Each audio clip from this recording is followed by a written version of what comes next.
আশা করি সবাই ভালো আছেন।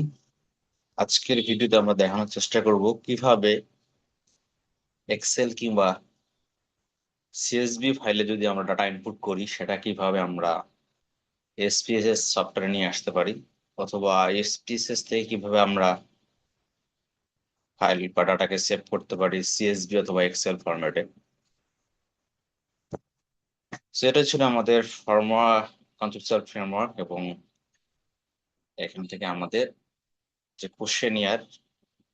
কোশ্চেনিয়ারটা ঠিক যেভাবে আমরা এসপিএসএস সফটওয়্যারে ফরম্যাট করেছিলাম মোটামুটি সিমিলার ওয়েতেই আমাদের এক্সেল বা সিএসভি ফাইলে ফরম্যাট করতে হবে।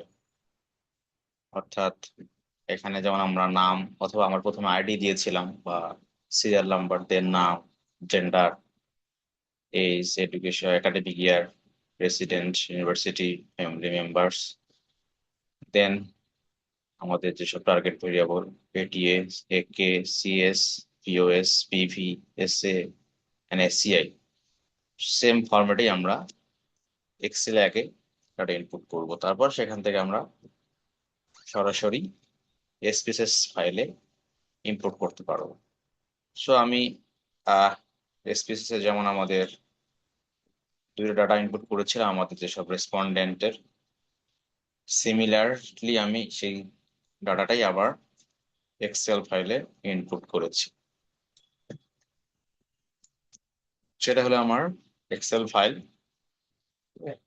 সেখানে আগের মতো আমাদের আইডি, এখানে ডাটা ভিউ আর ভেরিয়েবল ভিউ নেই, সো একটাই ভিউ, সো আমাদের এভাবেই লিখতে হবে। সো প্রথমে আইডি, দেন নেম, দেন জেন্ডার, দেন এজ, একাডেমিক ইয়ার। ঠিক আছে, যখন আমরা দুইটা ওয়ার্ড পাশাপাশি লিখবো, যদি আমরা এসপিএসএস এ সুন্দরভাবে দিতে চাই তাহলে আমাদের কিন্তু এখানে আন্ডারস্কোর দিয়ে আলাদা করে নিতে হবে, তাহলে এসপিএসএস এ সরাসরি দেখাবে। আর যদি আমরা এখানে ফর এক্সাম্পল এখানে যদি আমরা আন্ডারস্কোর না দেই, স্পেস দিয়ে রাখি, স্পেস এ কিন্তু সেটা মার্কস হয়ে একদম কোনো স্পেস ছাড়াই এভাবে চলে আসবে একাডেমিক ইয়ার। ওকে, তো আমরা এটাকে আন্ডারস্কোর দিয়ে আলাদা করে রাখলাম। এবং এখানে যদি আমার সামনে কোনো নাম্বার দিয়ে নেই, ঠিক আছে, সেক্ষেত্রে কিন্তু এসপিএসএস নাও নিতে পারে। সো আমাদের এখানেও এসপিএস এর মতো ফরম্যাটে রাখতে হবে, যে প্রথমে আমরা যেন আলফাবেটিক লেটার অর্থাৎ এবিসিডি যে কোনোটা লিখে রাখি, তাহলে আর এসপিএস কোনো ঝামেলা করবে না। সেভাবে আমাদের একাডেমিক ইয়ার, রেসিডেন্ট, দেন ইউনিভার্সিটি, এগ্রিকালচার বা তাদের এখন যেসব মেইন ভেরিয়েবল তাদের আইটেম এটি ওয়ান, এটি টু, এভাবে আমরা শেষ পর্যন্ত গিয়ে আমাদের লাস্ট আইটেম হচ্ছে ACI6, এভাবে আমরা কিন্তু ইনপুট করেছি। এখন আমরা এটাকে নিয়ে যাব কিভাবে আমরা এসপিএসএস সফটওয়্যারে ইম্পোর্ট করতে পারি। সো ধরে নিচ্ছি যে সবাই আপনারা এক্সেল শিটে ইনপুট করে রাখছেন, অনেকেই আবার দেখা গেল যে সাথে সাথে এসপিএসএস সফটওয়্যার নাই, কিন্তু সে চাইলেই সুন্দর মতো আগে ফরম্যাট করে এক্সেল শিটে ইনপুট করে রাখতে পারে, তারপর যখন এসপিএসএস সফটওয়্যার পাবে তখন সেটাতে সহজে ইম্পোর্ট করতে পারবে। তো সেটাই আজকে আমাদের শেখানোর চেষ্টা। সো আমরা এসপিএসএস যেখানে একটা অন করতে পারি, সেটা আমাদের আছে, সমস্যা নাই। হ্যাঁ, এখন যেটা হচ্ছে যে আমরা যখনই ইম্পোর্ট করবো তখন নতুন একটা ফাইল তৈরি হয়ে যাবে, সেটাকে আবার নিজস্ব নাম দিতে হবে। তো ধরে নেন যে কোনো একটা স্পেসে চাইলে আপনি এখানে সার্চ বাটনে গিয়ে এসপিএসএস লিখে দেন এটাকে ওপেন করতে পারেন, কোনো সমস্যা নেই, বা অন্য কোনো ফাইল থাকলে কোনো সমস্যা নেই। তো ধরে নিচ্ছি যে আমাদের একটা ওপেন ফাইল আছে যেখানে আমরা আমাদের এক্সেল শিটটাকে ইম্পোর্ট করবো। সো বেসিক্যালি যেখানে যেতে হবে, আমাদের ফাইল অপশনে যেতে হবে একদম। আশা করি দেখতে পাচ্ছেন, this is the file option. এই ফাইল অপশনে যে আমাদের ক্লিক করতে হবে।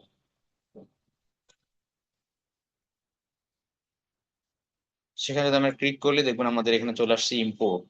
সো ইম্পোর্টে গেলে আমাদের ইম্পোর্ট ডাটা, সেখানে অনেক ধরনের অপশন আছে, এক্সেল, সিএসভি, টেক্সট, হ্যাঁ, স্যাস, স্ট্যাটা, এরকম বিভিন্ন অপশন আছে। বাট আমাদের basically most of the Excel এর সাথে রিলেটেড বা পরিচিত, তো আমরা সুন্দর মতো এখানে এক্সেলে ক্লিক করে দিব।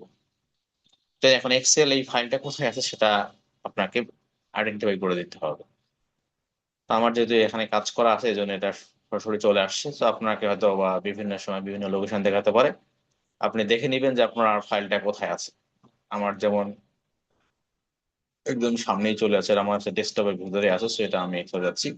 অথবা আপনার যদি ফাইল অন্য কোনো ফোল্ডারে বা ড্রাইভে থাকে, সেখান থেকে আপনাকে চুজ করতে হবে যে কোন এক্সেল ফাইলটাকে আপনি ওপেন করতে যাচ্ছেন। তো আমার যে ফাইল সেটা কিন্তু আমাদের ডেস্কটপের ভিতরে আছে। ডেস্কটপের ভিতরে আমার যে practical analysis on SPSS and smart পেলে এই ফোল্ডারের মধ্যে আছে, আমি এটা ওপেন করব। দেন আমার হচ্ছে যে Excel X L S X ফরম্যাটে আছে, সো এটা আমি ক্লিক করব বা সিলেক্ট করব, দেন এটাকে আমি ওপেন দিয়ে দেবো। ওপেন দিয়ে দিলেই এসপিএস এরকম একটা ইন্টারফেস আসবে।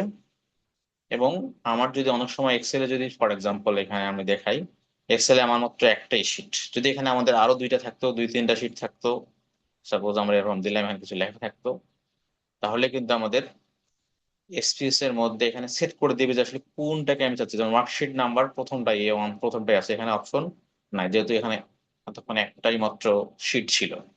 ওকে, সো এখন যদি এটাকে আমি কেটে আবার অপশনটা দেখাই, সেট করে নেই। এখন কিন্তু আমার শিট 3টা ওপেন আছে। অনেক সময় কিন্তু এটা অনেকে ভুল করে যে কোন শিটটাকে আমরা এসপিএস এর মধ্যে ইনপুট করব, খুঁজে পায় না। সেটার জন্য আমরা দেখাচ্ছি। সেখানে আমরা ইম্পোর্টে চলে যাচ্ছি, দেন আমরা এক্সেলে চলে যাব। সেটা যদি সিলেক্ট করি আমরা, দেন ওপেন দিলাম। ওকে, আচ্ছা, এখানে যেহেতু একটাই ডাটা আছে, এই জন্য একটাই দেখাচ্ছে, সো আমরা এটাকেই নিয়ে নিচ্ছি। এখানে শুধু ডাটা আছে, অন্যটাতে ডাটা নেই, সো এটাকে এসে সিলেক্ট করতেছি। সে সুন্দর মতো আমরা এটাকে দেওয়ার পরে এসব যা আছে ডিফল্ট তাই দেবো, এখানে আমরা কোনো কিছু চেঞ্জ করবো না, আমরা ডিরেক্ট চলে যাব ওকে বাটন।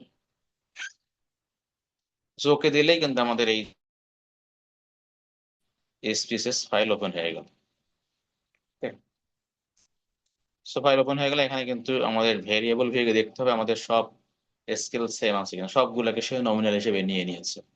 একমাত্র যেহেতু আমাদের এসটা ছিল কন্টিনিউয়াস, এই জন্য এটাকে সে আইডেন্টিফাই করে নিজ দায়িত্বে সেটাকে স্কেল বানিয়ে নিয়েছে, আর বাকিগুলোকে সে নমিনাল নিয়েছে। সো চাইলে আপনি এগুলোকে নমিনাল রাখতে পারেন, বা আপনার ইচ্ছে মতো সেটা দিতে পারেন। যেমন আমরা একাডেমিক ইয়ারকে অর্ডিনাল দিতে পারি। ওকে, দেন রেসিডেন্স, ইউনিভার্সিটি, এগ্রিকালচার, এগুলো সব নমিনাল। এগুলো চাইলে আমরা স্কেল দিয়ে আগের মতো যেভাবে আমরা শিখেছিলাম কপি পেস্ট করে সেটাকে সবগুলোকে আমরা স্কেল বানাতে পারি। দেন এখন এই বাটা আমাদের এই যে শীটটা পেলাম আমরা এসপিএস এ, সেটাকে আমাদের সেভ করতে হবে। তো সেভ আমরা যে কোনো জায়গায় করতে পারি। ধরো আমরা আমাদের যে folder practical analysis on SPSS and expert পেলে, সেখানে আমরা সেভ করলাম ফর এক্সাম্পল, হ্যাঁ, এটা নাম্বার 2 দিয়ে সেভ দিয়ে আমাদের এই ফাইলটা এখন সেভ হয়ে গেল। আমাদের যেহেতু এসপিএস এক্সেল এ মাত্র দুইটা ডাটা ছিল, সেই দুটো ডাটাই কিন্তু এখানে দেখাচ্ছে। ঠিক আছে, এবং আমাদের একাডেমিকের আমরা বলেছিলাম যে স্পেস বা আন্ডারস্কোর দিলে সুন্দর মতো দেখাবে, তো সুন্দর মতো দেখাচ্ছে। ঠিক আছে, যেখানে যেখানে আন্ডারস্কোর আছে সেখানে সেখানে কিন্তু আলাদা আলাদা হয়ে আছে। আর যদি আমরা আন্ডারস্কোর না দিতাম তাহলে সবগুলো কিন্তু একসাথে হতো। তো এইভাবে আমরা সুন্দর করে এক্সেল ফাইলকে এসপিএস সফটওয়্যার মধ্যে ইম্পোর্ট করতে পারি। এখন আমরা দেখাবো কিভাবে এই আমাদের যে এসপিএস ফাইলটা সেটাকে আমরা কিভাবে এক্সেল শিটে সেভ করতে পারি।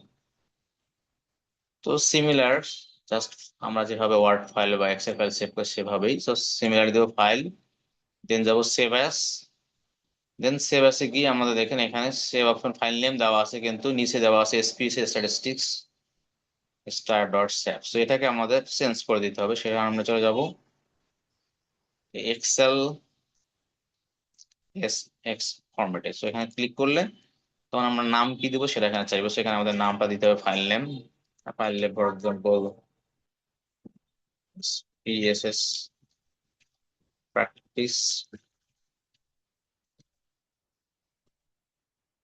সো ফর এক্সাম্পল 2 দিলেই কিন্তু এটা আমাদের সেভ হয়ে যাবে। তখন আমরা যখন আমাদের ফোল্ডারে দেখবো সেই ফাইলটা সেভ আছে কিনা, So আমরা দেখবো যে আমাদের এসপিএস প্র্যাকটিস 2 নামের ফাইলটা সেভ হয়ে গেছে। সো এটা আমরা ওপেন করলে আমাদের ডাটাকে পেয়ে যাবো। সো এভাবেই আমরা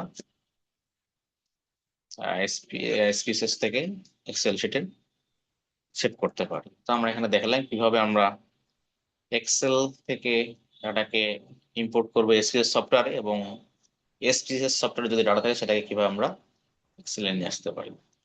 তো আজকের ভিডিও এ পর্যন্তই, নেক্সট ভিডিও দেখা হবে। সবাই ভালো থাকেন, থ্যাংক ইউ সবাইকে।